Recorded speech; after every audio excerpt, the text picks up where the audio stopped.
So the number one objection to people downloading my music is that it's too hard. Okay, so take a look at this piece here. This is called The Falling Seagull. It's a Chinese piece.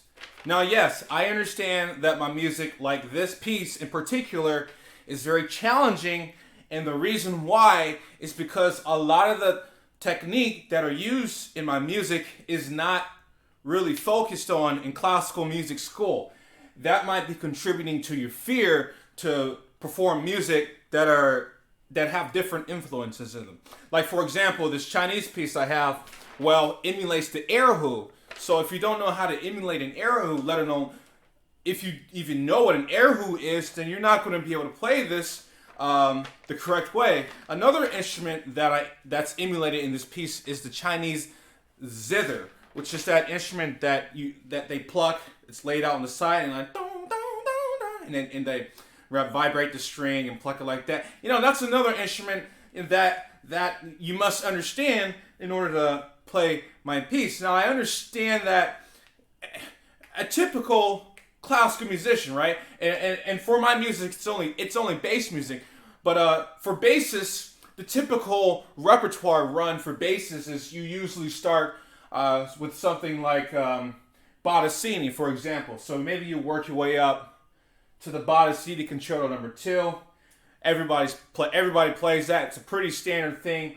Maybe you do Van Hall. Maybe you even play Hindemith or something like that. And then later on, you play something like the Franck Sonata for violin, transcribed for bass, and then the Brahms Sonata, and that's pretty much the whole repertoire track for the modern double bassist. Now, the thing about just playing these pieces is that you only learn how to play classical music, which is the whole idea. But my philosophy is, in order to grow as a musician, you must do that which you can't do in order to learn new things, right? So if you're that kind of bassist that likes to explore new things and have something that challenges you and likes to do things that you think you cannot do, then this music right here is certainly right for you. And this is only one example. I have another piece called the Irish Fantasy, which you must use, the Irish technique that a lot of them that they use. And if you listen to Irish music, you'll get where I'm coming from with what they do as far as those little nuances that they make. But that's another example of music that it's not really taught, it's not really spoon-fed to you. But in order for you to master it, you must take a risk and you must try it. Now, another thing about this kind of traditional repertoire is that, once we start moving from the Bottesini and Van Hall Concerto and Hindemith, which are pieces for the double bass, then we'll start playing music that's for the violin and transcribing music from the violin and the cello. Which is pretty standard nowadays. Everybody's doing it, but we have to think about something. So hear me out for a second. I am pretty convinced that a main reason why bassists transcribe violin music and cello music is not because it allows us to play more music outside the repertoire for double bass music, but we do it because it's impressive to other bassists, right? When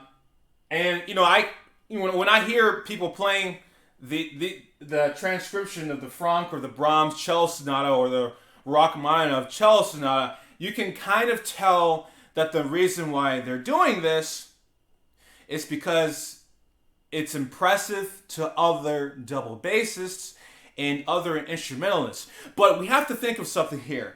Who is our main audience when we're performing on stage? I can tell you that it's not other instrumentalists, but it's normal people like, I don't know, the guy down the street, working as the car mechanic or the investor. These are people who don't focus on music, but like to go to concerts because they like to hear good sounds. Well, when I call this, honestly, I call this the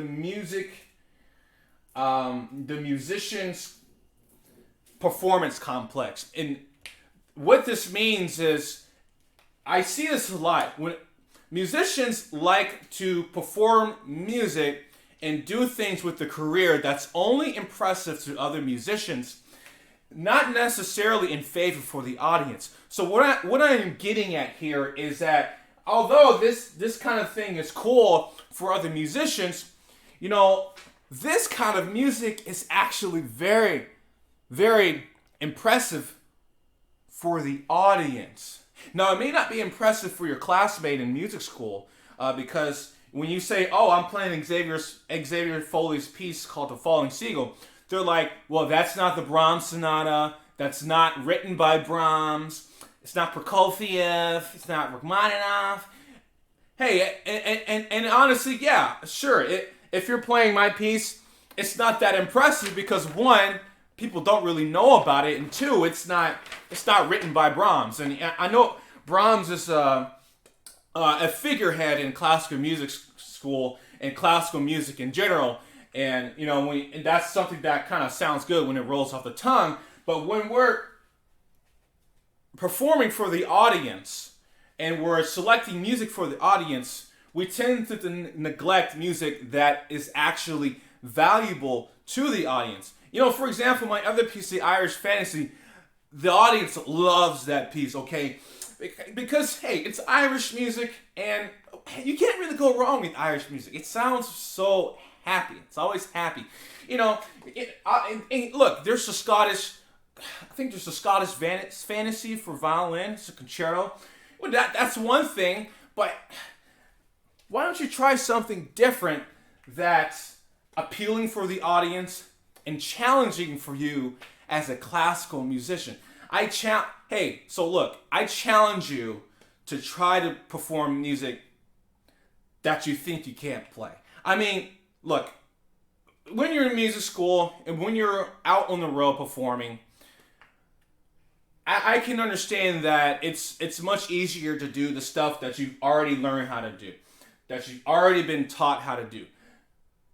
And it's easier to play music that other classical musicians are playing because everybody else is doing it. You're basically jumping on the bandwagon. But I challenge you to take the challenge of performing music that A, you don't understand, B, you think you can't play. Because there really is a reward to that, especially if the music that you're playing that's new is very appealing for the audience. Hey, the audience probably has already heard your Schubert Arpeggione Sonata. They've probably already heard the Franck Sonata.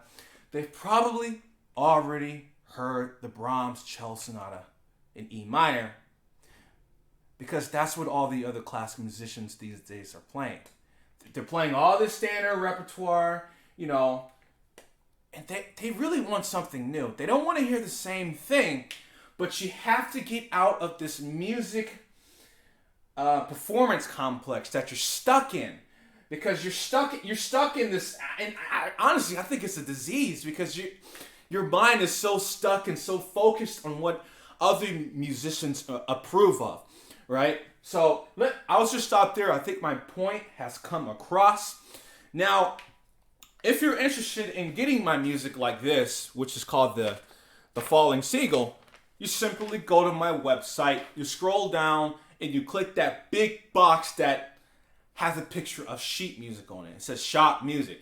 I think, so here's something I'll do. It's quite new. If you're a student, I will give you 10% off any purchase of my music on my website. So if you use the code STUDENT, again, if you're a student and you use the code STUDENT, you can get 10% off. Now, I won't be able to screen this code out to other people that aren't students. So even if you're not a student, you can still use the code. But I mean, it's up to you.